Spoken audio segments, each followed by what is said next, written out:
Очень приятная новость. Буквально 3 дня назад в 5-м кинофестивале уже участвовала эта картина. И в Испании, в Барселоне получила главный приз как лучшее игровое кино в секции «Панорама». Очень хорошая новость. И сегодня действительно у нас премьера казахской версии фильма, потому что мы до этого делали премьеру на русском языке. То есть публика и зритель расширяется как таковой. И очень отрадно, очень приятно. Прекрасные слова сказал Мухаммед, то, что это фильм о людях с безграничными возможностями. Низкий вам всем поклон.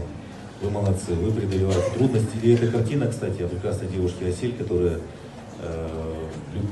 благодаря любви с Тимуром, они тоже на пути их очень большие.